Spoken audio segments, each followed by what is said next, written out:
Greetings and welcome in. It's Bettor's Last Stand, show number 94, coming to you from the Pine Room Studios, downtown Wheeling, here as we have our last show in the month of July. Hard to believe it's already July 31st. The Olympics are almost a week old. A couple more days left to get fully to a week. The action's been great. Thoroughly enjoyed it, minus the weird opening ceremony stuff, which is kind of cool in the boats, but then all that satanic freaking transgender stuff is not my cup of tea, and I didn't understand why it needed to be done, but I'm not one of these people that's going to boycott it, because I enjoy the games for the actual athletes that care about the sports and play them at a high level, especially ones that we don't see every day, like our NBA losers and then that kind of stuff, so who are in action right now against South Sudan, and we're out to a pretty big lead, and we'll still win the game, but they're not very good. I mean, somebody just shot an air ball right there for the USA. Anyway, getting into it, let's start things off here. I wish I would have given out more Olympic picks last week and throughout the week than I did, and probably would have done a lot better than we did as a whole with our domestic sports, as it was not a pretty week for us in the games that we gave out. We were down about 9.5 units, 9.30 units, so 9 1/3 units. That's not good. It's our first losing week in a long time, so that's good. But as we always say, we're very transparent here with you. Not trying to hide anything. We have bad runs and good runs, and sustainable runs sometimes that you churn out, and you're just getting back to the drawing board to try to get on one of those good runs. So that was not one of those last week. We definitely did not have our best, as we were bad in a lot of things. Golf, I didn't even count golf in there. We probably would be less than 9 to the bad, probably more like 4 to 6 to the bad if I factored in all the golf, but I just never know how people will bet the golf. So it's kind of a blanket thing. We did have Maverick McNeely in the top 3. We had 5 of our 6 players make the cut at the 3M Open, so not terrible in golf. Golf, we were a small winner, but I don't always count that because it's not for everybody, and everybody doesn't bet it top 20, 10s, 5s, and to win. So if you did, hopefully you didn't do as bad as we did in our regular stuff. AFL was 4-7, 2-4 in the CFL. That's really been bad. Handball, we were 2-2. I did put a couple of handballs up on the first day of the Olympics. Should have put more of them up. Volleyball right now has been my strongest for the Olympic sports. And I got to start to remember to put these up when I play them. 3-on-3 basketball, starting to get a little gauge on that. The numbers have not been good. I've found some really off numbers in the basketball, the volleyball, and the 3-on-3 basketball, like numbers that are not right, like way off. You can tell that either the people that they're putting on these are inexperienced odds makers, or they're just getting bad data, or they're just not putting any time into it, which is all 3 are possible. Because the Olympics, they're not getting a ton of handle. I mean, they are to a certain extent, but the bigger sports do. But the smaller tier sports, you can find a lot of value out there. I had an equestrian rider the other day. Germany was 7-1. Didn't understand that one. That was bizarre. He was like the 4th or 5th choice. In Germany, throughout the years, has had the strongest equestrian program, top to bottom. You have males and females competing in that. Yeah, so anyway, we've done pretty good there. I wish I could have passed on some of the winnings to y'all, and maybe I will do that here in the coming days and put my plays up there. 3-on-3 basketball, one thing that I will tell you, we have all of our futures posted, BLS_PRP. You can find everything that I gave out Olympic future-wise. And one, I will apologize to you right now. The United States in 3-on-3 women's basketball, a complete mistake. Just a complete mistake. Bad job by me. I usually always read the rosters of these teams, and for whatever reason, I saw an article that only talked about like 2 of the players, and I didn't realize that Haley Van Lith was on the team. And if I would have known that, it would have been a hard fade. It's just a terrible job by me. I should have never, ever gave out anything that I wasn't sure of. But USA, they are a huge mismatch defensively when she's out there. And Haley Van Lith, who's not even really that great of a college player, she's an okay guard. She's slow, non-athletic, and can't defend anybody. When she's getting switched on these girls from Germany and Azerbaijan who have her by 5 and 6 inches, I mean, it's just easy back down basketball, and that's what you get in 3-on-3. You got a lot more space on the floor, even though it's just a half court. So your help side defense, there's not that much there, because if someone rotates over, it's an easy pass out to a shooter. So you don't get a lot of help defense. You have to cheat. If you cheat too much, then they'll make you pay. So Haley Van Lith gets matched on a big girl. It can be a big problem for the United States. They are not good at all. They lost to Germany in just a tight battle with Azerbaijan right now, which they may well lose. Azerbaijan was plus 5.5 in the game, so I will have the Azerbaijanis, although I got a question about a couple of these girls. I don't know how they're Azerbaijani descent. I was curious, but who am I to judge? They might get me a winner, and I'll gladly take it after the week that we had. But anyway, found some vulnerabilities in volleyball, men's and women's side, some numbers that were not right on the totals, way, way, way off, and I'm mad at myself for not betting more on them. And a couple of outright winners even. China, big dog against the United States in volleyball, and I just didn't make sense. They played each other, I think, 3 times this year, and China won 2 of them, and the other one went to 5. So it was just very odd, some of the pricing differences that you see there. So you can find them. Shop around the books too, because you're going to see discrepancies. I was betting some handball today, and you had 2 and 3 point differences in the totals depending on the book you went to. So you could try and middle them if you wanted to. So there's good opportunities out here for the Olympics. I really wish that I was able to take vacation time for the 2 weeks of the Olympics and not, well, I would like to go to somewhere not here, but be somewhere where all I did was concentrate on these Olympics and just bet them, because I think that there's a ton of opportunities here that get missed because there's so many things going on right now, and then you have lives and you got jobs and you got all that shit stuff that you don't want to be doing, and I have a lot of that, so I can't dedicate the time to it. But man, it's been enjoyable. It was just so refreshing to pop on 3-on-3 basketball and swimming, and there's some soccer, there's some handball. As I'm watching this multi-screen right now, you got some volleyball finishing up. Like, it's just so much better than watching this. And then you get this crap, the United States men's basketball team, which is just, they're so unlikable. And, they're going to beat South Sudan today, and they're probably going to win a gold, but I'm not even concerning myself with it. It's miserable stuff. And real quick, as we continue to talk about the Olympics, top Olympic sports betting handle from most books across the country, 42% was on. 42% of the handle on the Olympics was men's and women's basketball. Men's and women's tennis. That is the most popular, and that's another one. The tennis has been great so far. Roland Garros, it's like a mini French Open. It's pretty awesome. So Djokovic continues to roll on. Nadal and Alcaraz knocked out in doubles today. But great tennis action, 42.7% of the action on the tennis side of things. Men's and women's basketball second at 27%, and then soccer, 11.9%, men's and women's soccer. I mean, you could pretty much gauge that was going to be the case. So, those would be the 3 sports that most people are familiar with that have either big leagues or are very noteworthy across the world. So you're going to get a lot of handle on those. So anyway, Olympics have been awesome. We're going to talk Olympic golf here in a second, but let's finish up the recap of last week. Sam had the right team but the wrong drivers there, as he had McLaren and Mercedes, and boy, what an interesting turn of events that was. George Russell wins the race. A couple hours later, he's disqualified. Lewis Hamilton gets awarded the race. So you had McLaren's Piastri running second in the race. He was third, but second. So it changed things around a little bit. Lando Norris was okay, and as was Max Verstappen. Nothing major there, but can't get it home there in F1. It's we've been beating around the bush pretty good, but just can't seem to bring it home. Again, follow all the picks on BLS_PRP. You can check them out each week. All right, let's get down to it. Everybody wants to talk about baseball now. It was trade deadline yesterday, or a couple days ago if you're watching this on Friday. So my observations, I'm sure this won't be very popular for the Pirate people. I didn't think they were terrible. I didn't think they were good either.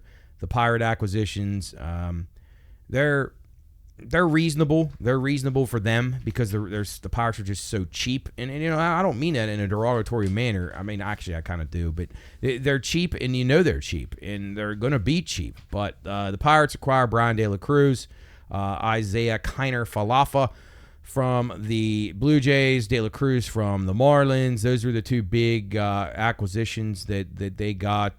They got another starting pitcher from the Padres in a deal that sent Martin Perez to the Padres, which I find interesting, seeing you're competing with them for a wild card spot potentially. But that was to offset the payroll for the other two guys. So we got one thing way back in spring training. We said here on this show, I said on the radio, and most of the group agreed, or at least a couple of our guys did, that Chapman would be gone. So I was wrong on that. I thought they would move him for sure. And then Martin Perez, the $8 million add, a left-handed pitcher, 100% that we were going to get at least one of those two gone, and Martin Perez was the one. Got to make room for some salary cap. So Brian De La Cruz, he's an okay outfielder. He can hit. He's got a decent arm. Probably stick him in right field. That's where he played for the Marlins. He had cleanup for the Marlins. He's not a terrible player. I mean, he's got a couple years left. I mean, for the Pirates, that's not a bad ad. It's not a bad ad. I can't complain about it at all. It makes sense for them. He's very cheap. He's under less than $1 million a year. I mean, he's right in their wheelhouse. Like the perfect guy for them. But the IKF, Isaiah Kiner Falefa, I've watched this guy play a lot in the last few years when he played. He's played in the American League East for at least the last 3 seasons, maybe longer than that. He played for the Yankees. He played for the Blue Jays. This guy is not a very good player. He's just not. And it drives me insane when people look at his stats and his batting average and they're going to tell me how good he is. First of all, I only hear the batting average brought up when it suits your narrative. So batting average doesn't even matter in professional baseball anymore. I disagree with that. I think it's ridiculous. But nobody hits 300. We have like 9 guys in baseball hitting 300, maybe less than that. Nobody hits 250. So why does it matter if IKF is hitting 280 something for the Blue Jays? First of all, he's in a great lineup. Or I was second of all. I already said first of all. Second of all, he was in a great Blue Jay lineup. Now, while it underachieves, it had Vladimir Guerrero, George Springer, and Bo Bichette, just to name a couple. So what kind of protection are you getting in that lineup versus what you're going to get with the Pirates, whose best hitter is probably Brian Reynolds, who to me is a third outfielder on most teams. He's an okay player, don't get me wrong, but he's not really a superstar by any means. So I question that. So he's getting massive protection in a lineup, and a Yankee lineup who was a little bit better last year than they are this year. Now they get Soto this year, so maybe they don't have the depth they had last year, but they have 2 guys producing, and we'll get to them in a minute because they did upgrade their lineup for sure, and I hate to admit that, but it is true. But IKF, I watched this guy from the Yankees. I watched him for the Blue Jays. He's not good. He's a singles hitter, and now he's in a lineup where he's not going to get good pitches to hit. He's now going to be just like all the rest of the bums, and they're going to be attacked, and they're going to strike him out. So I don't really see the value of this guy, but if you know the Pirates, you know why they got him. He's cheap, and he can play every single position outside of catcher and pitcher. I don't think he's ever played first base, but he probably would try. I mean, Connor Joe has played positions that he's never played before in his life now for the Pirates. So that's why they wanted another Sean Rodriguez. They want another Swiss Army knife, which usually the teams that have that are losers. If you're a good team, you don't have a guy that has to play 6 different positions 7 days a week. So to me, IKF, an absolute waste. I don't understand the praise for this trade at all, but we'll see. We'll see about it. I watched the guy play. My eye test tells me this guy is a marginal player. He's really like a quad A player is what he should be. He's right in between Triple A and the big leagues because he runs the bases well and he's a decent athlete. So he looks like he's a good fielder, and I think he actually won a Gold Glove one year for third. I mean, boy, must have been a rough year for third baseman, or some good ones got hurt or something. But the guy's he's a nobody, and I just don't like the trade at all. I think it's a waste of time. So we'll see. We'll see who's wrong and who's right. De La Cruz, a decent ad. A couple other guys, Josh Walker and Ronaldis Jimenez. I don't have any idea who the hell that is. But Pirates, I mean, if I was going to give them a grade, I'd probably give them like a C+ because they're still so cheap. They would never go get another a really proven hitter. So De La Cruz is the best they could do. The Yankees, obviously, they upgraded their line up with Jazz Chisholm, a guy the Pirates were rumored to get, but it comes down to it. The Yankees will pay, the Pirates will not. So there you go. So Chisholm's been incredible. Now, he won't keep this up, but he's hit like 4 home runs in like 2 days, and he drove in every run for him last night against the Phillies, and they're playing the Phillies now. Are going to get ready to sweep the Phillies. So a few weeks ago, we thought the Phillies were invincible. I didn't think so, but I thought they were probably the best team, but they're starting to show signs of fatigue and deterioration. So there's a lot to unpack with this trade deadline. Teams that did well, teams that didn't. The Orioles, who I'm a fan of. The Red Sox, who I'm a fan of. I thought the Red Sox added a couple of all right pieces, some pitching and stuff. They just probably don't have enough offense. I still think they could potentially make the playoffs, but we'll get to that in a couple of minutes about what I like pricing-wise as far as taking shots with teams. The Orioles, they kind of chickened out. They kind of went halfway on some people. Trevor Rogers, okay. Gregory Soto from the Phillies, I like him as a reliever, but like Austin Slater to me and Eloy Jimenez from the White Sox, Slater coming over from the Reds. Like, I don't understand these acquisitions at all. You just traded away Austin Wells. Now, I know that was probably or not Austin Wells. He plays for the Yankees. Austin Hayes, that is. Austin Hayes to the Phillies for another reliever. And those are all right. They got 2 lively left-handed relievers from the Phillies who gave up on these guys. They throw hard. Can the Orioles whip them into shape? I don't know. I don't hate that part of it. I don't hate the additions of the starting pitching. Rogers and Eflin, I don't hate those, but I'm a little bit underwhelmed. I was hoping they would go out and they would get do what the Dodgers did and get Jack Flaherty back, who's a lot more dialed in than he was last year when he went to Baltimore. I would have liked to have seen them get another like semi-ace to solidify themselves. I'm still not certain they have enough to do it. They called up Holiday today. We'll see what he can do. He did not do very well his first stint, but he did hit a grand slam today, and his first career home run was a grand slam. So Jackson Holiday rolling along. Hopefully he'll keep it going. But Orioles, to me, C- effort. Not terrible, but not great by any means. Dodgers, to me, did a very good job. They get Jack Flaherty, Kevin Kiermaier, addressed the defensive issues they have in center field, and as well as getting another steady starting pitcher. San Diego, to me, in the National League, is the biggest winner. They absolutely nailed it. Now, people say they gave up a lot, but who cares? If they win the World Series, it doesn't matter. I don't understand why people are so worried about prospects that aren't going to play 6 and 7 years down the road. Everything changes. We may not even have a planet in 6 or 7 years. So who cares about these prospects? You win now. You cash in now when your team is good enough to get there. San Diego, to me, absolutely did well. They get Martin Perez. They get Tanner Scott. They get Brandon Lockridge. They get Brian Hoeing. They get Chargo from the Mariners, or the Marlins, I'm sorry. Seattle got him. No, I'm wrong about that. But Seattle's the other team that I like. So Seattle and San Diego, to me, did the best of anybody. Randy Arozarena last week, great trade. Absolutely fantastic trade by the Mariners. I don't care what anybody says. I don't care what Arozarena hits. When it's October and it's a big plate appearance, Randy Arozarena produces. He feeds off the energy of the crowd. He's a clutch performer. He's an ALCS MVP. This guy can play. He's in a losing situation in Tampa, in a boring stadium that draws 6,000 fans a night. No wonder he got tired of it. They went downhill the last 2 years. They're not very good. We projected that here on the show last year about how they were going to deteriorate. But Arozarena is a proven clutch, timely playoff hitter. Those are the guys you need. Those are the guys who will win you playoff series. And I thought the Pirates, again, they take the cheap route because he makes $6 million or whatever it is a year. Well, that's too much. Can't afford that. Why would we get an outfielder that can hit and produce in the clutch? Yeah, we haven't had one of those since, well, Barry Bonds. That's debatable when he played for the Pirates if he was clutch or not. But great job by Seattle. Great job by San Diego. Both of those teams add a bunch. San Diego's bullpen right now is like 5 deep. They can shorten the game to 6 innings if they want to. They pick up Martin Perez. San Diego, to me, if they had, I think the manager's still holding them back a little bit. Now, Bob Melvin went on to ruin the Giants now, so that's good. But something about their team chemistry, if they can't get it corrected now, then they never will. But this is a team to look out for. They're dangerous. And right now, Seattle and San Diego, major winners in my book going forward.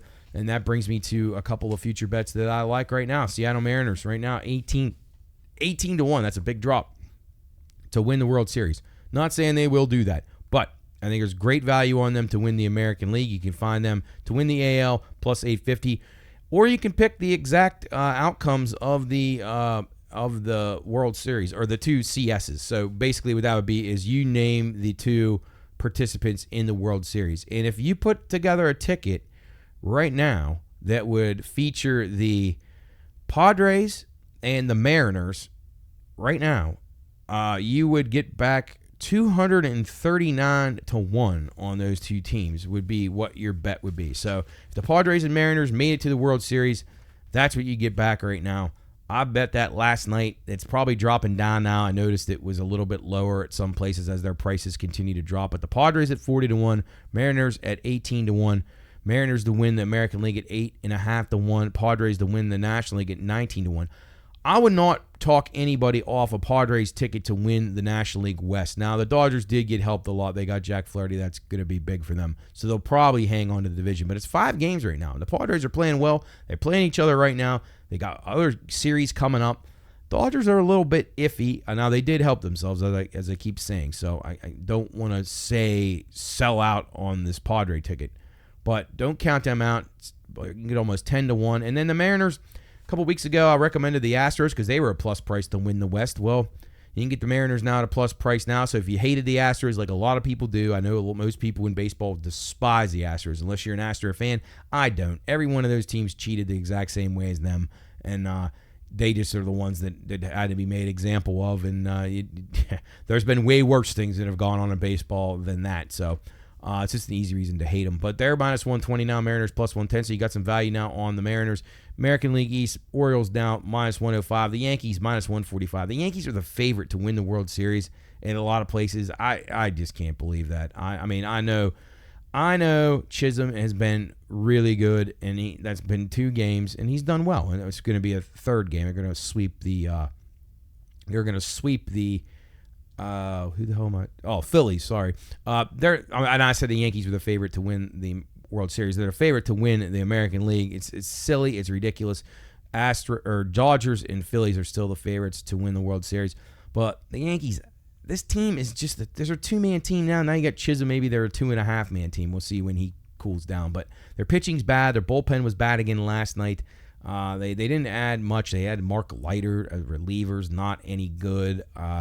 So they got vulnerabilities, and they have guys that don't clutch hit. Soto has produced in the playoffs before. We'll see if he can do that again. Aaron Judge is not. He's vanished when it comes playoff time. We'll see how the other guys do in their lineup. If they get those guys going, obviously they got a little mojo, a little momentum going right now, but they were one of the worst teams in baseball the past 3 or 4 weeks prior to this little run that they're on. But they are no threat at all. Baltimore's a much better team than them. If you watch the games, you'll know that.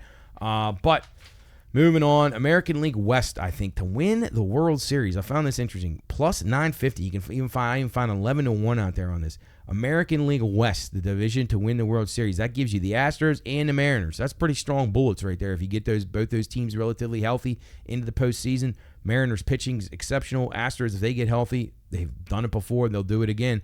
American League West around 10, 11 to 1 to win it all. I think it's a great bet. American League, even money.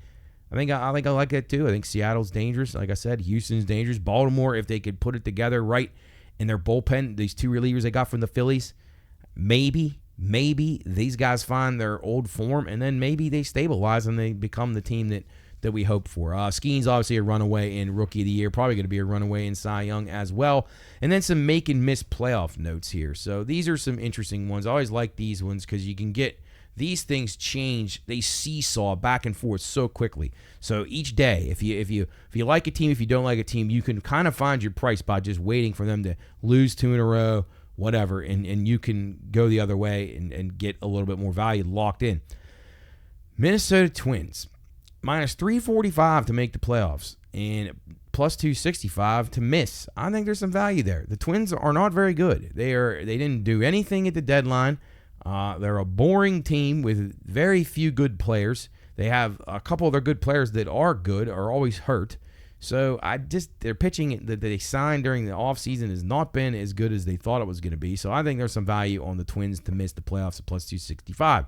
New York Mets, another team, not good. Roster not good, although they did add Blackburn and a couple other things yesterday. I didn't think they did terrible. They took a pirate approach this year, cheap ads. But the Mets minus 110 to miss the playoffs, they're not very good. They're really, really not. If you watch this team every night, they have so many holes in their lineup, so many bad players. But they get a little bit of timely hitting, and their starting pitching has done better than expected. So maybe the Mets squeak in, but I don't think they do. So I like the Mets to miss the playoffs. The Mariners, minus 130 for the Mariners to make the playoffs. If I had $10,000 right now, I would go out and make that bet. The Mariners are going to make the playoffs. They're really, really good. Their pitching is exceptional. They started to hit a little bit since the Rosarena came over. I mean, Christ, they went into Fenway Park and have been just blasting the ball.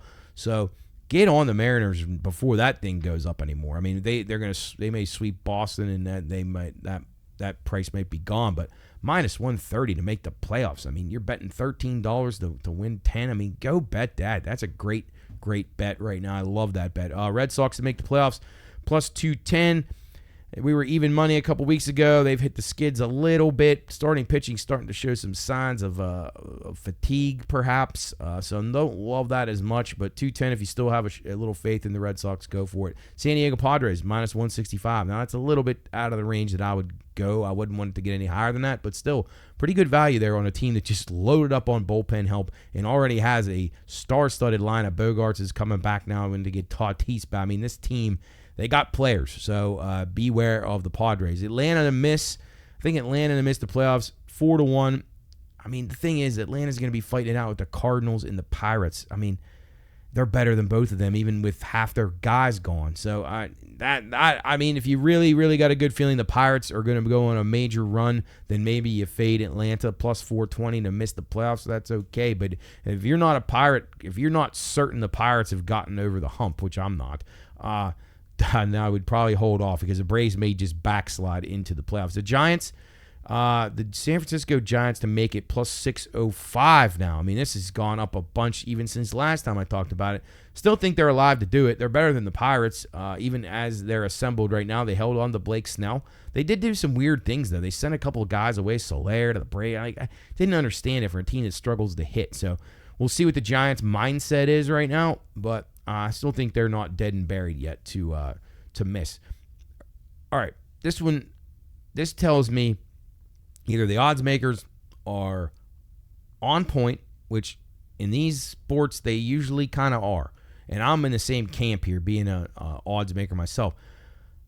Pirates to miss the playoffs minus 590. That's almost $6. That is a $6 favorite for the Pirates to miss the playoffs. Now, the narrative around these parts in our region is that the Pirates are a playoff team. Like, they're a full-hearted contender here. But outside of this local market and this regional market, I guess you would exclude ESPN and the unrealistic news networks of this, but you're seeing there's a lot of question marks about the Pirates, and rightfully so, because I have them. $6. So what I'm thinking this number includes is the fact that they're going to probably shut Skeens down. There's a chance Jones may never come back. I'm hearing from outside media that, like, people that have a little bit more of a national pulse, that Skeens may be shut down or stretched out to where he's taking 6 and 7 days off. That hurts the Pirates immensely. Hence the minus $6 to miss the playoffs. That is stunning to me. Plus 405. Actually, it's not stunning. It does not sit with the narrative that's around these parts. If you turn on the radio within 50 miles of here, you're going to be hearing about all the Pirates, they're buyers, they're in, they're all in. Like, it's just not right. It's just not true. But they made a little bit of an effort. They gave you a little token effort, a little smoke screen to keep the to keep the Ponzi scheme going. I mean, nutting is Bernie Madoff 2.0. He's brilliant, freaking brilliant, and everybody falls for it. And if you fall for it, I'm sorry, but you're not using your brain. I'm not going to call you stupid, but you're not using your brain. Anyway, Pirates to miss the playoffs minus $6. That, to me, tells a very, very, very long story about what they really are to the odds makers and to people in the know. All right, moving on here as we get ready to shut down segment 1 here of Bettor's Last Stand. We're going to jump into some golf action here. We got the golf going on over at the Golf National in Paris. This is where they had the Ryder Cup in 2018. Last week, like I said, we had Maverick McNeely up in the mix, and Johnny Vegas wins the 3M Open at 90-1. Didn't have him. Wish I would have. I had him a few times, but he hasn't won in like 8 years, and he won that time. So, nonetheless, solid field here. No cut. So remember that. Scheffler the favorite, followed by Rory McIlroy. Again, I can't believe it. Although this is a tournament, I will say Rory McIlroy could win this. There's no pressure. There's no home turf situation here. The crowds won't be like at a major. They'll be okay, but they're not going to be like major championships across the world. The 4 majors, not even close. So I don't think that pressure is going to be there for him. In the field, it's good, but not great. You're still missing a bunch of great world-class players here. So I think this is the kind of tournament that I could see that bozo winning, but I'm not going to back him at 7.5-1. No chance. Scheffler at 4-1, 3.5-1. No way. Rahm, third choice, 11-12-1. Don't hate him, but his game hasn't been great lately. Some guys who are getting a lot of play, and guys that I like, but I tread lightly with these when I hear everybody picking them. Colin Morikawa, we've been on him several times in recent weeks. He is 12-1, plus 350 to medal. Again, I think that's a solid play, but I don't want. That's not going to be my top choice just because I think like the value is getting sucked out of these guys because everybody's betting them. Tommy Fleetwood's played really well. He played great at the Ryder Cup. Him and Francesco Molinari were almost unbeatable against the United States a few years ago. He's around 18-20-1, 650 to win a medal, so about 6-1, 6.5-1 to win a medal. Solid play. His game sets up well for it. Shane Lowry 24-1, 750 to win a medal. And Sepp Straka 40-1. He's 12 to medal. Those are guys that are getting a lot of steam. They're the popular picks. I usually go a little contrarian, as you know.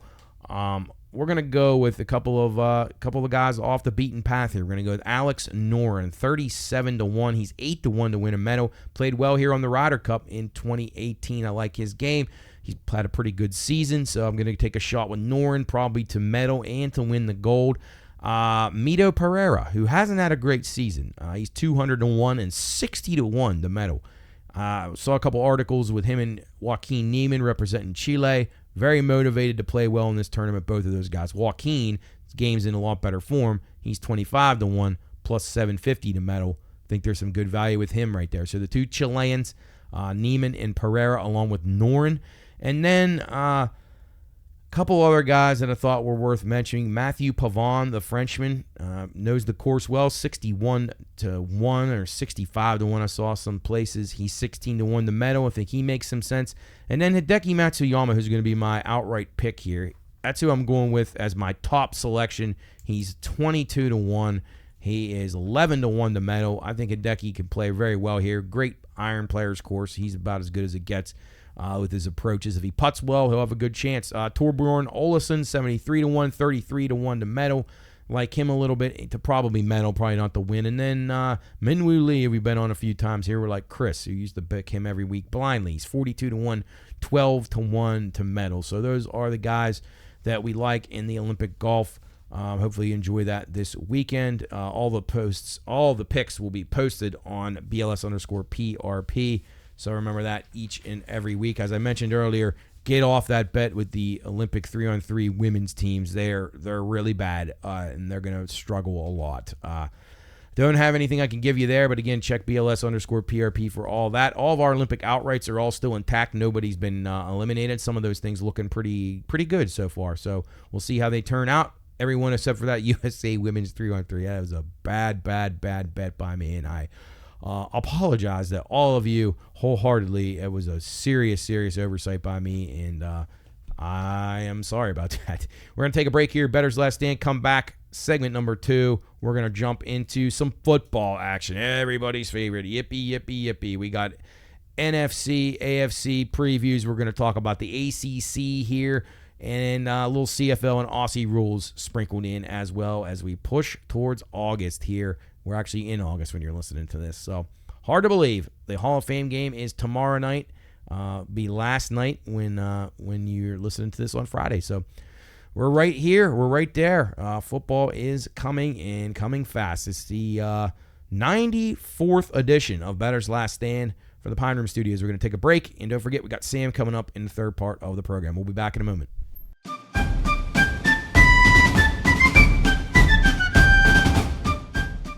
Reminder, this show is for informational and entertainment purposes only. All wagering activities should only be conducted by those 21 years of age or older and within the confines of federal, state, and local law. If you or someone you know has a gambling problem, contact 1-800-GAMBLER. That's 1-800-426-2537. All right, men, load the cannons and hold the line. You're listening to Bettor's Last Stand.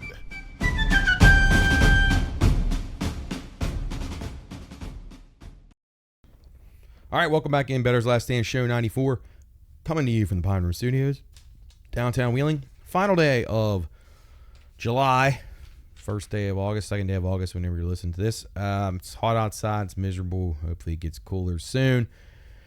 But we're going to try to stay hot. Actually, going to get back to being hot because we weren't very hot last week here on the show. But that's okay. We're going to take another stab at it. We're going to talk some football here. But let's get on to a few things. Let's remind you that this program is brought to you by our friends at the Brownie House. Visit them today at yesbrownies.com. They are the home of the best brownies ever, and they absolutely are the best brownies ever. If you haven't tried these things yet and there are various other products that they have to offer, you're missing out. Yesbrownies.com is the place to be. Pine Room is the promo code you want to assure yourself a delicious brownie treat at 20% off. So 20% off when you use the promo code Pine Room at yesbrownies.com today. Again, thanks to the Brownie House for their support of the Pine Room Studios. All right, here we go. Bad beats. Baseball just brutal. I mean, it just kills you every single night. The last 3 days, the Pirates, the unders in these games probably should have cashed, but they did not because late inning shenanigans, whether they're going extra innings or whatever, it's just been really tough. Sunday, double dip if you had a Diamondbacks and under. It's a 2-1 game going into the 9. I mean, just you can't write a script any worse for a better. Cubs Royals the other night, 3 in the 9th to put that one over 9. A's first 5 innings. This one is excruciating. A's first 5 inning money line. They said to be leading after 5 innings. Now, a lot of places, if you don't put the 3-way, it would have been a refund if the game was tied. The A's were winning 6-0, and they trailed at the end of 5, 7-6. They led 6-0 entering the bottom of the 5th inning and then gave up 7 runs. So, tells you how hard this really is. So, best of luck to you in baseball. It is really tough. A guy who knew all about that, legendary handicapper Dave Koken, passed away yesterday. Smoking Dave Koken. Legendary. This is one of my first memories of sports betting, and when I realized what sports betting was about when I was just very young. He was on a show called Proline. It was on USA after hours.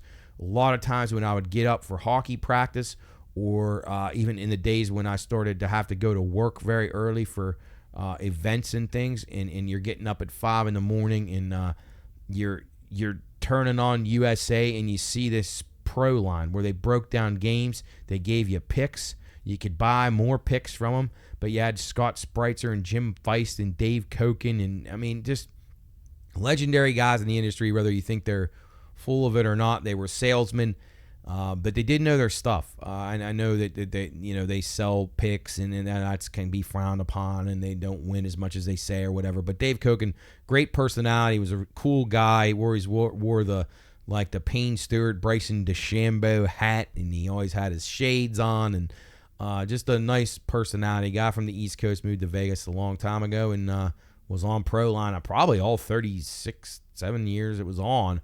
But yeah, so they lost a legend out there in Nevada. I know it was trending yesterday at RIP Dave, people thinking it was Dave Chappelle. But nonetheless, Dave Koken, obviously not was well known as Dave Chappelle, but if you're a sports bettor and you've been around for a long time, even if you just grew up around it or you've been following it and been in the racket the whole time on the booking end, on the playing end, whatever. If you're aware of sports betting, it's hard to imagine you wouldn't have heard of Dave Koken. He was a legend. So R.I.P. Dave. You were always an interesting personality to listen to on the radio. Always found your takes on games, very insightful. So you will be missed, and just RIP. Just hope the man upstairs has sports betting for you. Biggest NFL liabilities heading into this week: Lions 12-1, Chiefs 5-1, Steelers at 40-1. Taking some Steeler action across the country. Hard to believe, but I like them, assuming that Russell Wilson was intact and that they actually had real wide receivers, which is a problem right now. So injuries mounting for the Steelers as Roman Wilson goes down yesterday with a bad injury. He got carted off, so that's never good. He could be out for a significant amount of time. A better at MGM.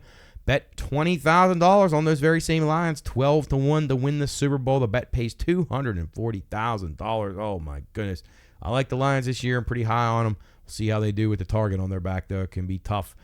Quarterback spread value. This is interesting. Saw some articles on this about talking to bookmakers. Who impacts the spread the most? Patrick Mahomes over a touchdown and a half. So, well, not a half a touchdown, but 7.5 points, I guess I should say. So a touchdown and a half a point for Patrick. Touchdown, extra point, half a point.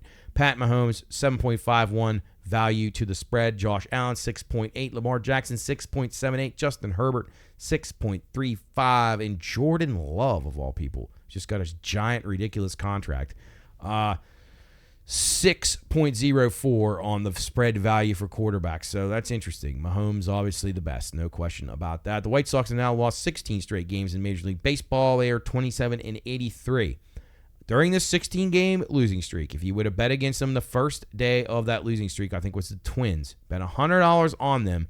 And every day during this streak, if you bet the Twins and you won $100 because you're probably laying $220 for the Twins and you're winning $100, then you bet another $100. So you double it up. Every single time you return it, you double it up.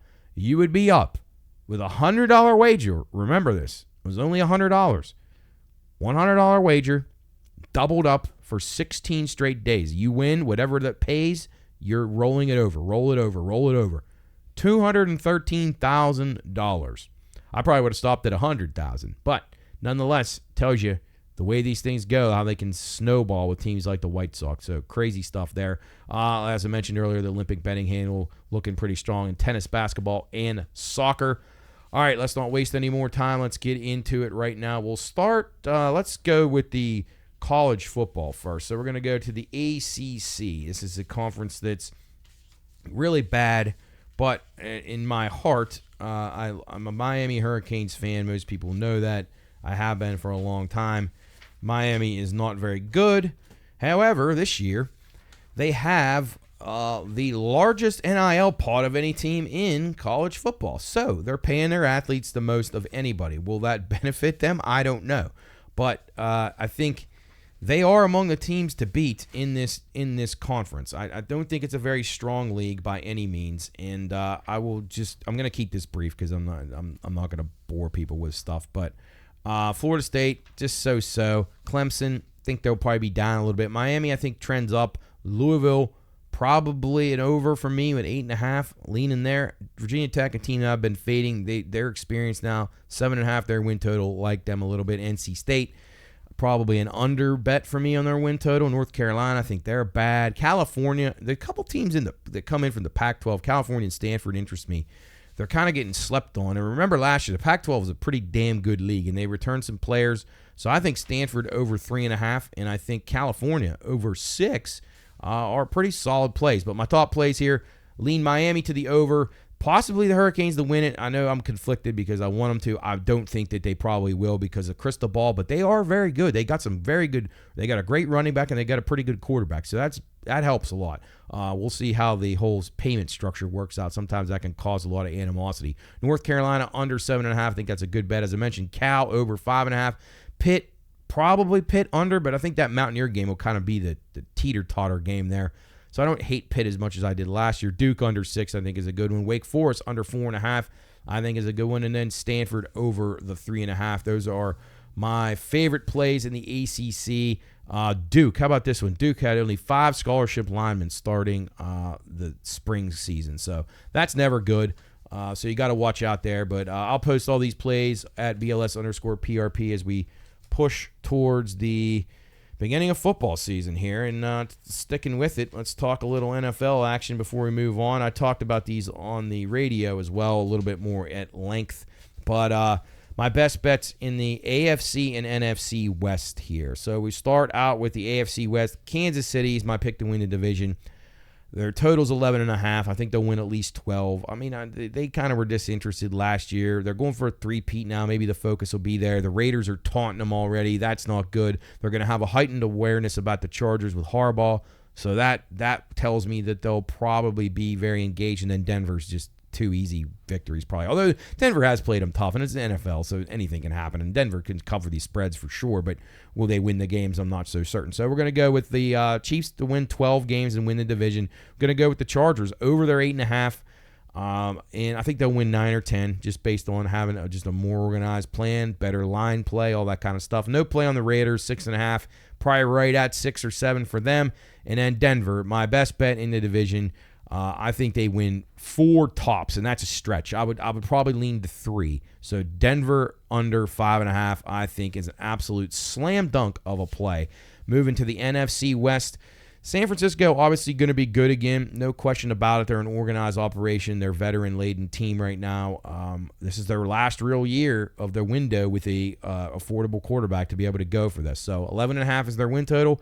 Small lean to the under there. I think they'll win 10 or 11. I think this division is very good. So I would worry a little bit about that if I'm betting San Francisco over. I love 2 bets in this NFC West. I love Seattle over 7.5.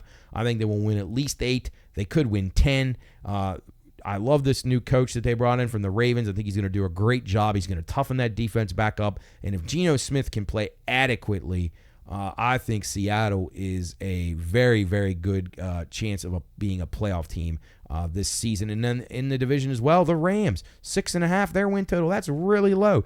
Aaron Donald, he's not affecting the spread that much or the total wins that much. Obviously, he's an important part, and they're going to miss him, but they got some really good young players on defense last year that they found in the draft. So I thought the Rams were an up-and-coming team last year, playing very well down the stretch, 6.5. They restructured some contracts. They got 2 all-world receivers, and they got a great veteran quarterback. So I think they win at least 7, probably more in the 8 to 9 range in our playoff team. And then Arizona, do not discount this team. If Kyler Murray stays healthy, I'm not going to give an official play on over 6.5 here, but I would lean that way. So it's hard to bet all 3 of the teams in a division over because you're really going to have to do well outside division. But I think they will. I think this is a very good division. Arizona is not going to be an easy team to beat this year. I think they'll win 6 or 7. And, if the Rams would have an injury to Stafford or something, or Geno Smith plays really bad, then maybe Arizona is the one that's pushing for that second playoff spot or third playoff spot. I think this division could get 3 playoff teams. I really do. I'm not usually high on divisions. There's always some bottom feeder there. But to me, the stock is the most questionable on the 49ers, just based on they've done this and they can't seem to get over the hump. And the other teams are all reinventing themselves. The Rams did it a little bit last year. Seattle is now the new coach. And then Kyler Murray, back to the drawing board. He's got weapons now. He's got good wide receivers. He's got a good tight end. I'm not sure how good their defense will be, but they're going to be a threat. They will be a pain in the ass to play against the Cardinals. So that concludes the AFC and NFC West discussion. Some of my better bets there. If I can find my CFL paper. Oh, yeah, there it is. Okay, so let's move on to the CFL really quick before we get Sam the Man on the show. CFL, we weren't very good last week, but we're going to take a stab at this week. So Thursday night's game, not going to be an issue. We got BC and Winnipeg. You won't be concerned with that. Montreal 6-1 at 2-5 Hamilton. It'll be Montreal minus the 3.5. And the total is 50.5. We are going to go over in this game. We're going to go over the 50.5 in Montreal and Hamilton. That is a Friday game at 7:30 p.m. Saturday's game, it'll be the Edmonton Elks, 0-7. We had them again last week. We can't keep playing them. They'll be at Saskatchewan, 5-2 on the season. They're laying 5.5. The total 51.5. We are going with Saskatchewan. Edmonton is an absolute train wreck. They may not win a game. So we're going to take the easy way out here and go with the 5.5. That'll probably climb up to 7 here pretty quickly. Sunday, Toronto at Calgary. Toronto 4-3. Calgary 3-4. Calgary minus 1.5 at home. And we are going to take the Stampeders minus the 1.5, and we're going to go under the 50.5 in this contest. So again, We're going with the Alouettes and the Ticats over 50.5 on Friday. Saskatchewan minus 5.5 on Saturday. And Calgary and under as they take on Toronto on Sunday. AFL action, we're in round 21. There's only a couple of games left. We got 21, 22, 23, 24. So we got 4 games left. Here we go. Friday's action, 5:15 a.m. This will probably be missed by you. We're going to go under with Melbourne and Western under 172.5. This one probably will be gone by the time you see this as well. Gold Coast, we're going to take the Gold Coast Suns minus 13.5 in a game that they absolutely need against the West Coast Eagles. And we're also going to play that game under 168.5. 11:45 p.m. Friday night. This is a battle of the 2 worst teams in the league right now. Richmond, 2-17 against 2-17. North Melbourne. North Melbourne lays 6.5 here. I would probably lean Richmond in the game, but I'm going to play this game under 176.5. These teams will be dialed in defensively, ready to go as much as they can be to try to get that win, the elusive 3rd win, and leave the other one in the dust. Adelaide and Geelong, 2:35 a.m. on Saturday morning or Friday night. Geelong minus 20.5. Total 172.5. We're going to go with Geelong in this one. Just Geelong minus the points. Geelong in 6th place right now, playing okay. And Adelaide has really struggled. Adelaide would really need this game to have any chance in making the finals, but I just don't think they're going to be good enough. So we'll go with the Cats minus the 20.5 at home. Saturday morning game, Collingwood hosting Carlton. Carlton comes in 12-7. Collingwood 9-8-2. We're going to go over 168.5. Carlton laying 12.5 on the road. Normally, I would play Collingwood in the spot, but man, they've been really bad lately. They've hit the skids again. They started out bad, then they went into a nice run. Now they're bad again. So 168.5, we're going to go over. Their defense is a train wreck. Sydney and Port Adelaide, 5:30 a.m. on Saturday morning. Swans come in top of the table, 14-5 against 12-7. Port Adelaide is showing some signs of waking up here. The Power minus 0.5 at home, and the total 169.5. We're going to go with the Power. Charlie Dixon and my man Sam Powell Pepper. We're going to take the Power at home, minus 0.5 and 169. We're going to go over that 169. Hawthorn and GWS 11-10 Saturday night. GWS 12-7. Hawthorn 11-8. Hawthorn pushing for a finals appearance here, which is top 8 get into the playoffs, or they call them the finals. So we're going to go with the Hawks here. I know I've been against them, but we're going to take the 3.5. We're going to play the Hawks. We're going to play under 169.5 in a game that both teams need based on playoff positioning here. GWS in 5th place, but they can quickly fall out of the picture if they continue to lose. Fremantle and Essendon. Fremantle 12-6-1 on the year. Essendon 10-8-1. Essendon's been really bad. They've lost 4 of 5. They need this game really bad. I can't recommend the Bombers. I played them a couple weeks ago. They got absolutely trounced. We're going to go under 168.5 here in this game. Again, 2 teams fighting. Fremantle's in a pretty good spot, but Essendon really needs it. I think they'll be very dialed in. Under 168, we're going to go there. And then the final game, 2:40 a.m. Saturday night or Sunday morning. Brisbane Lions playing as good as anybody at the St. Kilda Saints. 12-6-1 Brisbane, 8-11 St. Kilda. Brisbane second in the ladder. We're going to go with the Lions. A little lean towards them, 10.5. I think they're just so much better than St. Kilda, but I'm not sure they're really going to be dialed in too much for this game. We're going to go under 167.5, though. I think St. Kilda tries to keep this as low scoring as possible, and they have small outside hopes at getting to the finals as they now trail Western by 3 games for that last spot. They're going to have to basically win out. So St. Kilda's got to keep this low scoring. So we go under 167.5 in Brisbane. The Lions in the Saints at St. Kilda. All right, that concludes the AFL rundown. You can find all this stuff, CFL, AFL, NFL, future picks, all at BLS_PRP. Find those there, write them down, bet them, see if you can find better prices than what I've found. Shop around. We're going to take a break. Sam the man will be back. He's going to be wanting to talk Buccos. We don't have any racing this week, which is really weird, but we will recap the stories from F1 and talk about some other things going on in the world of sports with Sam. It's the 94th edition of Bettor's Last Stand from the Pine Room Studios. We'll be back in a moment.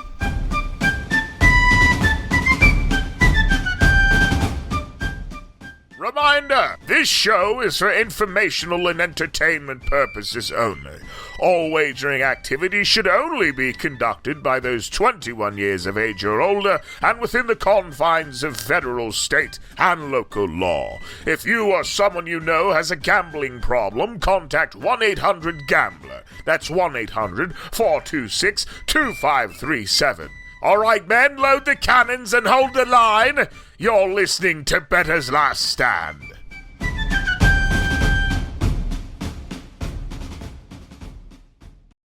All right, welcome back in well, boy, I messed that up. Welcome back into show number 94 of the Bettor's Last Stand program. Joining us now, he's usually here to talk racing, but we don't have any racing to talk about. Actually, we do. We're going to recap the F1 shenanigans from last week, but joining us now to talk about baseball and the trade deadline, most notably the Pirates, and maybe a guy that's going to give us a couple winners for the second half of the baseball season. Sam the Man joins us as usual here on Bettor's Last Stand. Sam, welcome. How are you feeling after your Pirates make some acquisitions yesterday? I'm doing great, and I'm doing great because the moves were made. They needed to somehow try to get better, and they honestly, for I got to give Cherington credit. I don't know what he has access to and what he is and isn't allowed to do. It doesn't seem much, but the fact that he pulled off whatever he was able to pull off at the last hour, nonetheless, thank God he woke up. That he did improve it, right? From where they were, and I was kind of shocked, to be honest, because it was just like De La Cruz and then Cook and then Isaiah kind of falafel and then Yeah, I would say I would give them because I still think they take the cheap route, which works against them. Oh, but yeah, always. And when they sold off Martin Perez, then it all kind of made sense because he basically getting rid of his contract kind of covered what the guys that they brought in. Yeah. And would I like to see him add a little bit more? Yes, but I think the De La Cruz acquisition he's a good fit for them. They needed a guy that can play. Yeah. They could put in right field. He's got a decent arm. He can hit. He hit cleanup for the Marlins. And he's still young, so maybe he can be developed. Although the Pirates don't do that very well. The IKF one, I'm in the minority on this one. I don't care for that player, but he may be an upgrade for the Pirates. He can play. They love him. He's a Sean Rodriguez type. He's a Swiss Army knife. He might be in 6 different positions in 6 days of the week. But we'll see. I know he's having a great year, but it's kind of tough to say that he would continue on the career year he's having at the plate with the lineup that he's going to now versus the lineup that he left. So the protection not quite as good here in Pittsburgh. But we shall see. They need him now anyway because they lost their boy Nick Gonzalez, who's now hurt.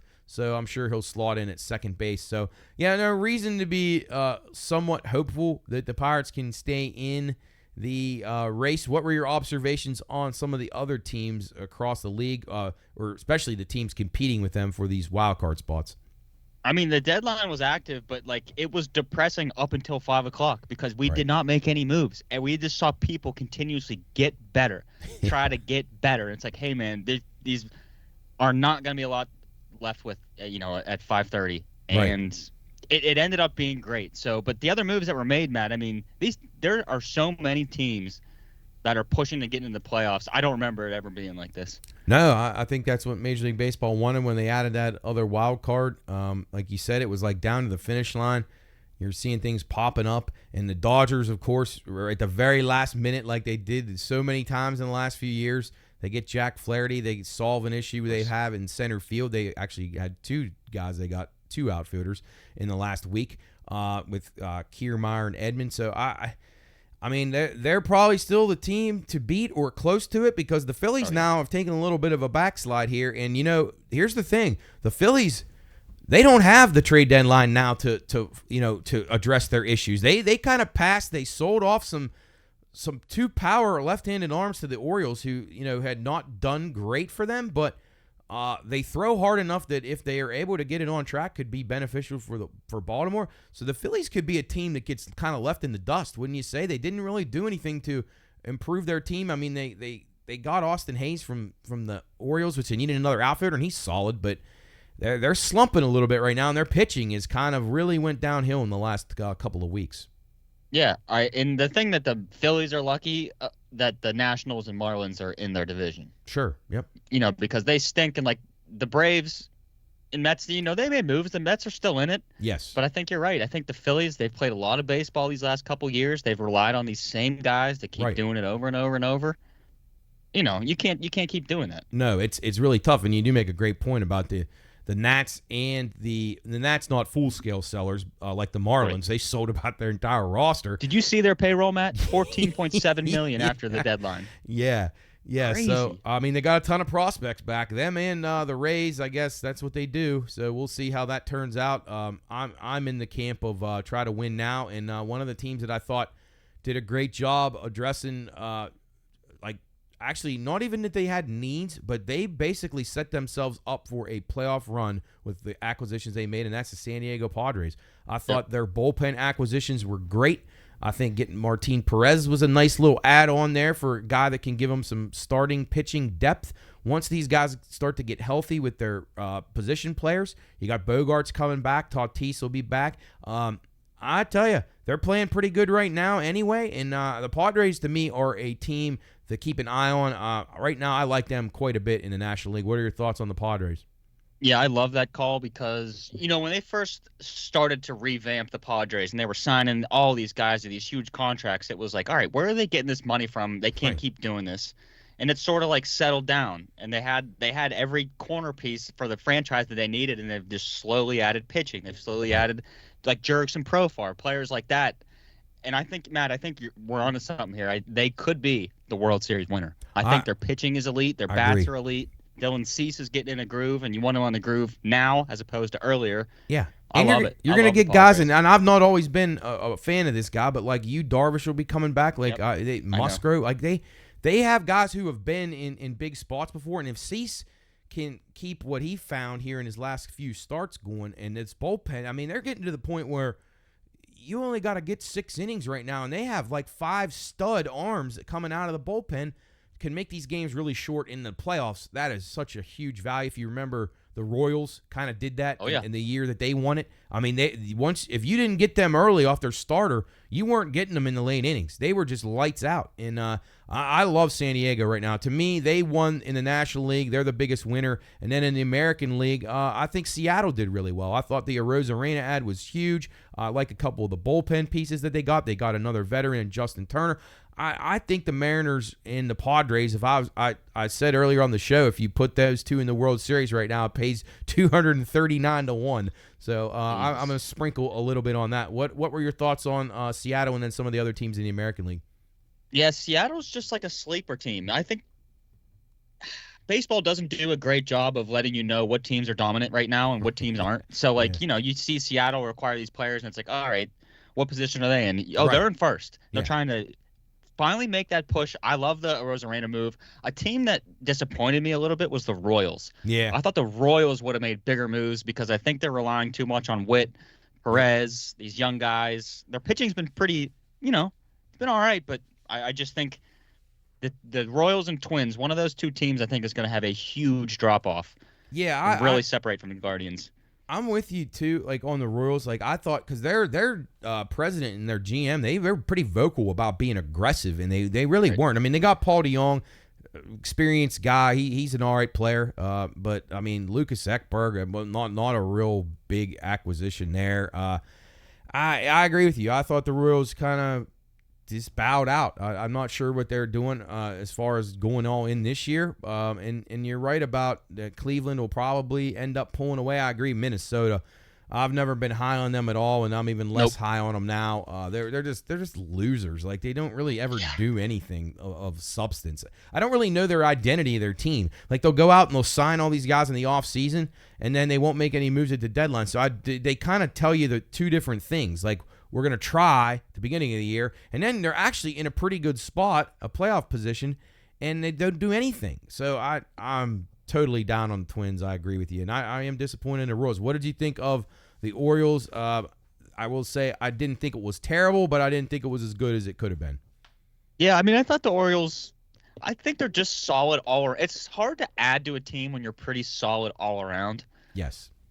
Like I don't know. I just think the Yankees, man, something about the Yankees. Jazz Chisholm, 4 homers in 2 games. I don't like that. That really makes me mad. Yeah, I know. We were never going to get Jazz Chisholm. No. They should have just said, hey, we would like to acquire him, but we're living in a fantasy land. Yeah. Baltimore, I mean, they got 2 starters that they needed to get because they were to the point where they had really 2 starters and everybody else was just a disaster. And they weren't even in games because they were getting beat so badly. I think the Orioles will go as far as the 2 guys that they got from the Phillies, the 2 relief pitchers. If those guys can get back to form from a couple of years ago in the postseason, then I think the Orioles will threaten to win the American League. If they don't, the bullpen is very, very gettable right now with Kimbrel. And you got three solid guys in there now. If you add these two guys from the Phillies and they perform decently, then you got a chance. But if not, I mean, their offense is really going to have to carry them, and they go through these weird slumps. Like, it's so strange, like how all their guys cool down at one time. It's very odd. Now, they're still a very good team, and I still think they'll probably be able to win the American League East. But you got Jackson Holliday coming up now. Will he, provide the spark that they need? I don't know. They traded away some guys that were great clubhouse guys. You never know how that's going to work either. So right. And they've never done this before. So I would have liked to see them go out and get Flaherty or Skubal, and then really go for it. But I just worry about these teams, and I thought maybe they got over that cheapness thing that they had before, but I know this is this owner's first go around with this, so maybe they're treading lightly. But if they don't win the World Series or get to the World Series in the next 3 years, it's pretty much a waste, because they have everything they need right now except for one or two arms to put them over the top. But we'll see. Yeah. All right. Accurate, so man. Anybody else stick out as far as from that made acquisitions that you liked or didn't like? I mean, Diamondbacks were a little active. I don't know what the teams like the Cardinals, the Cubs, Cardinals did okay. The Mets, I thought, did okay. But nobody that really put their team in a position to really, really be good. Maybe, like you said earlier, just enough to make the playoffs, basically, for a lot of these teams. Wouldn't you say? Yeah, I'd agree. Like the IKF signing for the Pirates, that is an upgraded, literally a smaller version of Jared Triolo. They're obsessed with utility. It's like the Michael Chavis, Sean Rodriguez. Right. I just think he's a better player than Jared Triolo, and they said, oh, he can do the same thing this guy can, and he hits better. We need that. It's not like we got Ted Williams now. He's going to be fucking leading off for us. No. Yeah. No. That said. One thing that stood out to me that I don't understand are teams like the Angels, the Athletics, and the White Sox. Yeah. Get rid of your players if they can bring you value. You're 27 and 84. Yeah. I wouldn't play another game if I was Luis Robert. I'd say, dude, you didn't get rid of me. I'm not playing another game. Right. I didn't understand that, and I didn't understand the Angels either. Now, the Angels don't even have... They're a mess. They're a mess. Mike Trout's shut down again for the year. Surprise, surprise. You called that back in April. You called that. That's what I said. You absolutely said that the guy would be hurt by probably the end of May, and you might have hung on till June. But I don't understand. The Angels, to me, have less assets than any team in baseball. They don't have any good players. Like I in my opinion. No. Like at least the White Sox, like Crochet's very, very good, and Robert is a starting player in Major League Baseball. And even the A's have, and I don't understand them not moving Mason Miller. The A's have a few pieces, but like the Angels have nothing. So I don't understand them keeping those guys. If they could restock with better, younger talent, why would they not have moved everybody that anybody would have even called about? I have no idea. I would have got rid of Ward, yes. Rengifo. I mean, I would have said, hey, does anybody want Anthony Rendon's contract? Yes. Does anybody want it? We got to get rid of him. We need to start fresh. Oh, yeah. But it's like it's Mike Trout. I hate to say it. There is not a bigger wasted career in my era for baseball than Mike Trout. You're probably spot on. There's not many guys that you can think of in the last 15 years that have squandered more talent who were so good when they were healthy, but were barely ever healthy. Christ, Josh Hamilton might have had a better run than him. Yeah, seriously. Loyalty kills. It kills your career, dude. You're an Angel for life. No playoff wins. Who cares how many home runs you hit and home runs you robbed? You never got your team to the playoffs. You were just a good individual. Yeah, and then that's not what it's all about. We see it all the time. Good individuals don't win World Series. That's for sure. All right. So let's get down to the betting crux of things here. Mm-hmm. Give me a team in each league that you're interested in from either a decent price or you like the way that their team sets up for the stretch run. I hate to say it because we're playing them. I like the Astros. I'm with you. I think they're fucking cheaters. I hate them with all my gut, Matt. But this is about money, and this is about being right. And I think the Astros are better than the Rangers. They're obviously better than the bottom two teams in that division. Right. And the Mariners, man. The Mariners, they're in that weird little. They always have the playoff game. The wild card, the crazy crowd. Oh yeah. They can never get it done. Yep. Astros have their number, as they have so many. All I gotta do teams. is get in the playoffs. Get in. Yep. No, I'm with you. I love Houston. I think Houston and Seattle are both serious contenders in the American League, and if Seattle could ever exercise the demons, but I'm with you. I mean, Houston, to me, it's like you think they're dead and buried. They went through that horrible stretch run. They righted the ship a little bit. Now they're going to start getting healthy. You're going to get guys like Verlander back. They just have so much experience.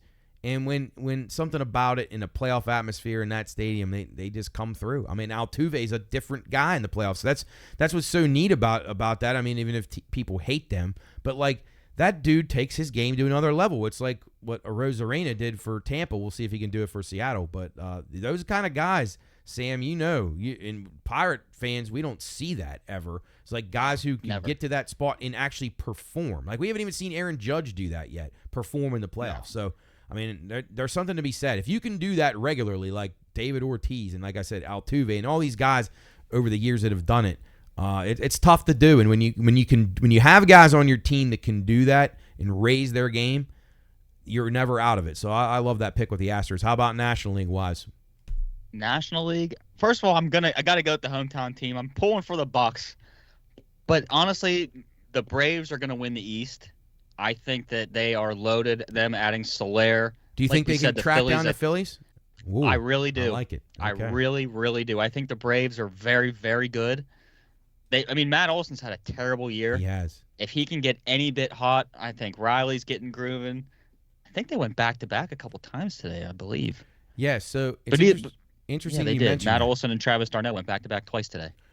Yeah, so it's interesting you say that. It is they not maybe as pronounced as the Astros, but they have that same kind of intact group. Even minus Acuna when they won the World Series a couple of years ago. Some of these guys now who have they just kind of mosey along, treading water, and now I expect that you're right that these guys Olson and Riley, you mentioned them, both of those guys. I looked at their numbers a week ago and I'm like, geez, if these guys wake up, like Atlanta's right there, they've got no hitting at all. If they explode, and they're without Albies now, and they seem to maybe be playing a little bit better. Teams like that, it's like their determination factor is like, we're going to show you. Like, you doubt us now, we're going to show you. So I think it's a good pick. Yeah, and I mean, the Phillies have good pitching and the Braves have good pitching, but like we said earlier, I think the Braves would be a good pick, then adding Soler, and I think the Padres. Yes, I think the Padres are just going to be that team, man. I like it. All right, good stuff. All right, well, we shall watch and with great interest here in the next few weeks. That's for sure. As the Buccos look for a sweep of the Astros tonight. Oh Crazy. My goodness gracious! I can't believe they're still in it. So before we switch to racing, tell me, do you think? Now, I was pretty confident the Pirates would win that game last night after they made some acquisitions. Do you think it's a real thing, like the clubhouse? Like if they see that your management's going in, and it gives you a little bit more of a sense of like swagger when you get to the ballpark and you're pretty excited about things, and it turns out that you're going to play a little bit better. Do you think that's real? I really do, and I think that I can't. I'm making this up, but it was probably like they're probably all thinking like, are they really not going to add anybody? Like they know they said on radio 5 times. They want to add a bat. We need to add a bat. Right. The manager said it. The GM said it, and it's like 5 o'clock. Nobody's been added. I think once they realize that, like, they've been trying and it just hasn't been working, and they know that they can do it, I think it's huge, Matt. And no, I agree. The pitching, the thing that is like making me think it's possible that they can get in is just they have solid pitching. When Bailey Falter consistently, he's honestly probably their most consistent pitcher when it comes to his pitch counts per inning. Yep. He gets it below 10 almost every inning.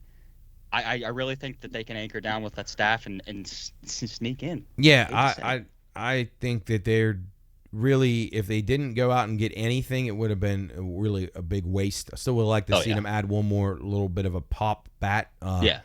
because their pitching is so good, and it gives them a really legitimate chance to make it to the National League, to the NLCS at least. I mean, I really think they have it. They would have had a really good chance. Still think they can make the playoffs now, but they're going to have to beat out teams like the Cardinals, Atlanta, and or Philly, like those teams, the Mets hanging around there, Padres.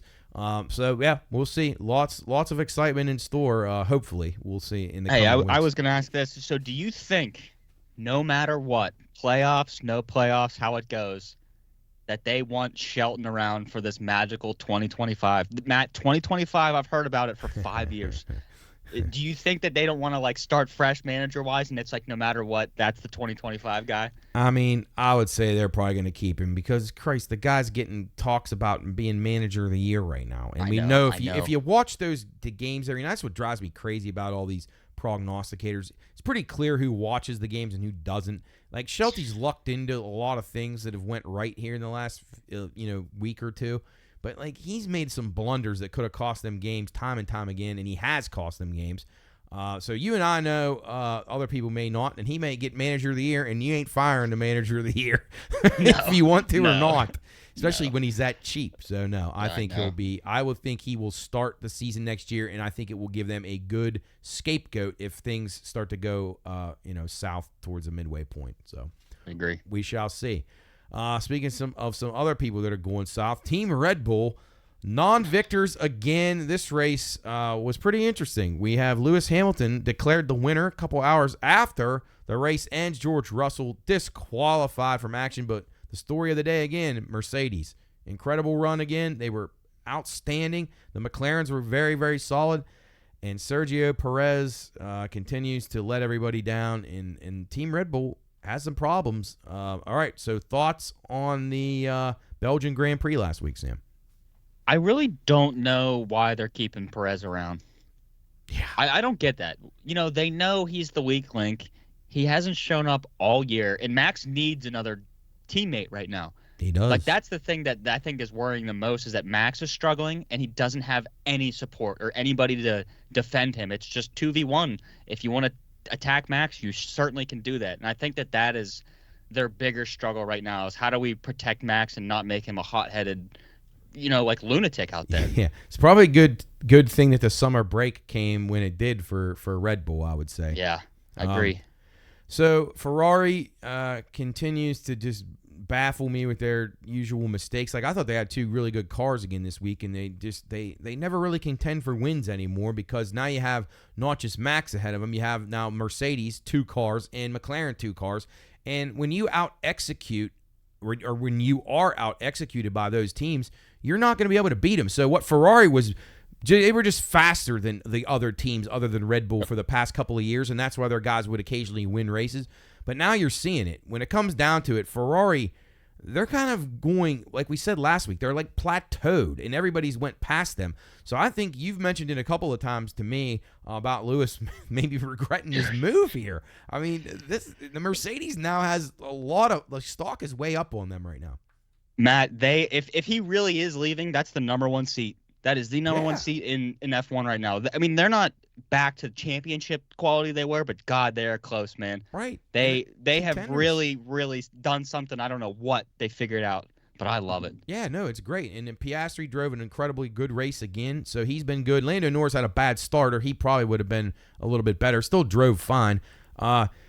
But the questions that I have are just mind-blowing. Like, Carlos Sainz is going to, what would you say, Williams? Is that Williams? Williams? Yep. Yeah, so I just don't understand that. Like, to me, he's better than that. Like, he should be, I don't know. I just wish more teams were a little bit more competitive, because I feel like it's a strange scenario. You have Sergio Perez, who's just, he's about done. So I don't know what it is. Like, he had a good car last week, and he couldn't do anything with it. So I think it might be over for him. So I don't understand. I know Red Bull was having a meeting last week to talk about it after that race, and it's like, are they going to stick with him? I thought they prematurely gave him that contract extension, which was really silly, and now they're second-guessing it, but now they don't want to pull the trigger, and now they don't know who to get anyway. So I don't know. If I was Red Bull right now, I would make a last-ditch effort to sabotage things and turn everything upside down. I would get rid of Perez, and I would make a full-hearted push for Lewis Hamilton.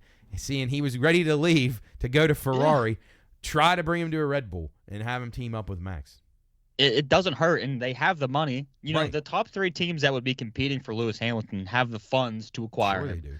Yeah. So it's just about, like, it almost shocks me at how Mercedes has turned this around. Yeah. I mean, they are my number 1 MVP for F1 so far. They are. They More have than to be. McLaren, and McLaren's had a better year than they've had in forever. Yeah, but McLaren, we could see like the steps, like the gradual steps, and it's like, okay, McLaren came and then like Mercedes come right along and even surpassed them at times.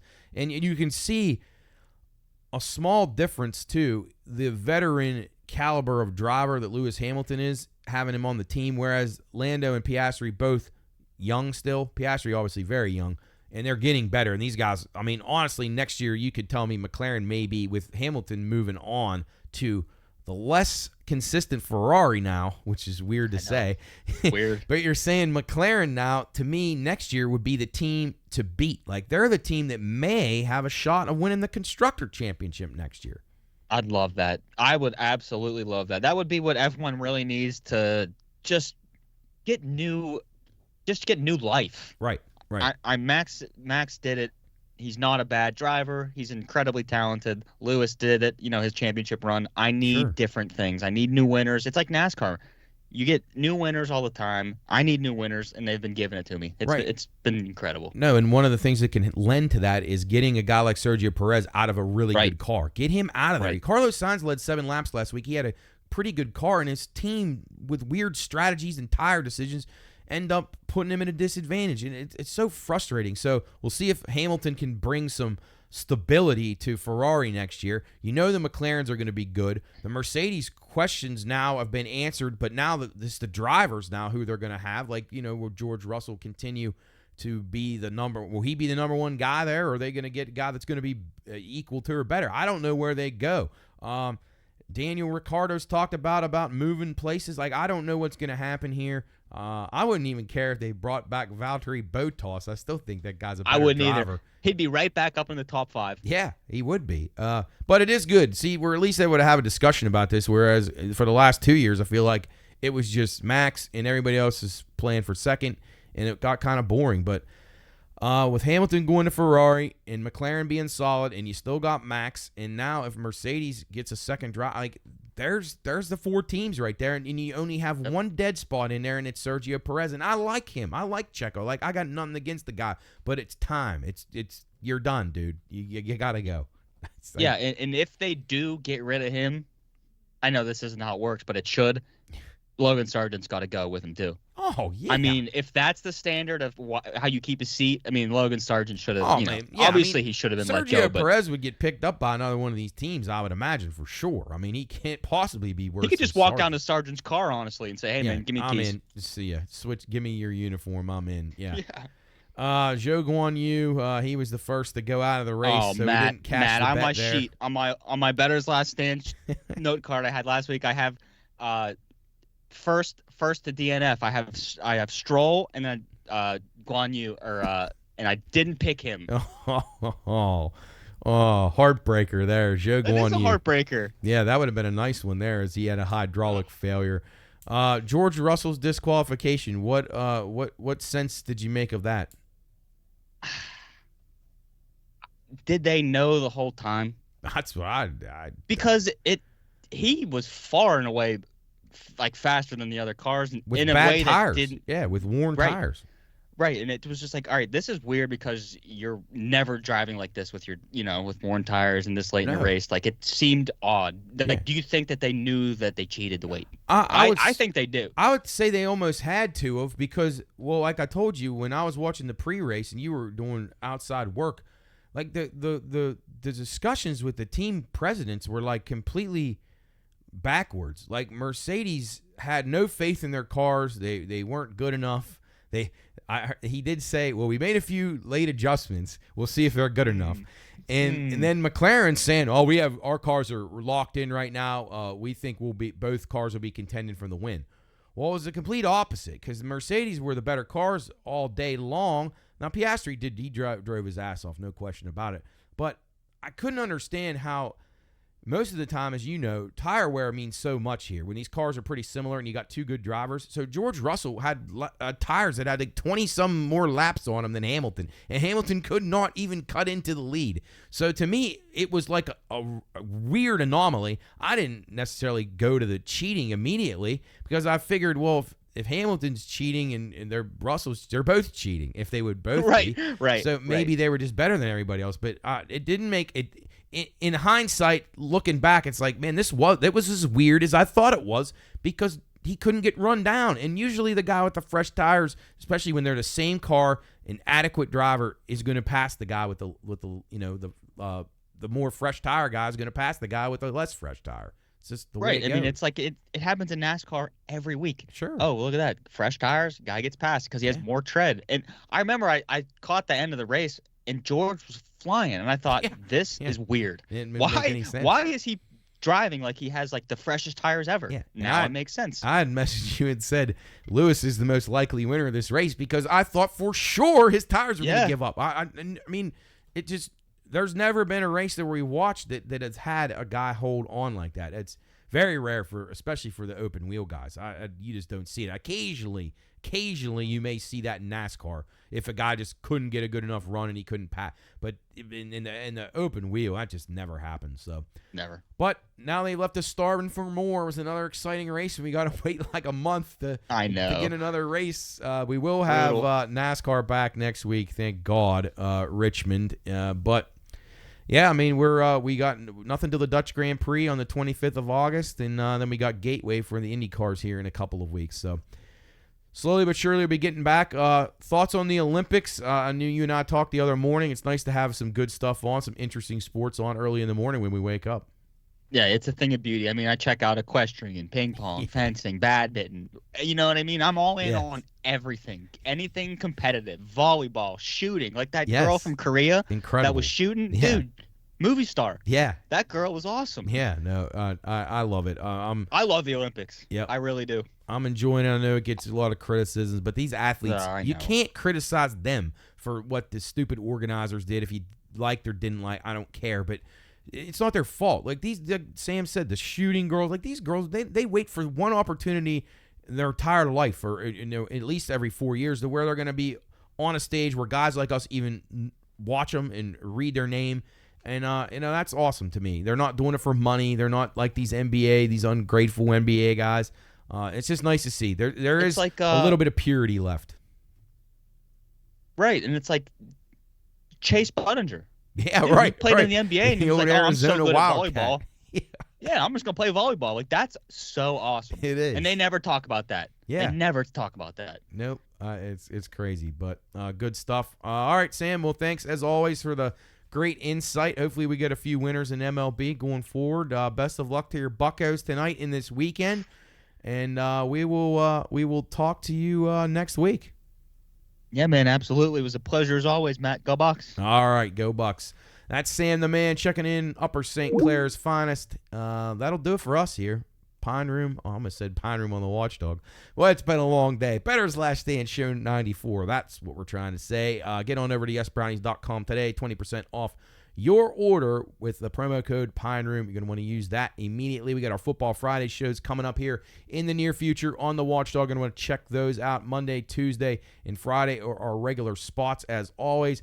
But Football Fridays are coming sooner than later. We're about a month out or less. High school football will be cranking up. We'll have all the action, talking games, talking lines, talking trends, talking the guys doing play-by-play at some of the games. So we're going to do some things for the network on that. So check us out, watchdog.com.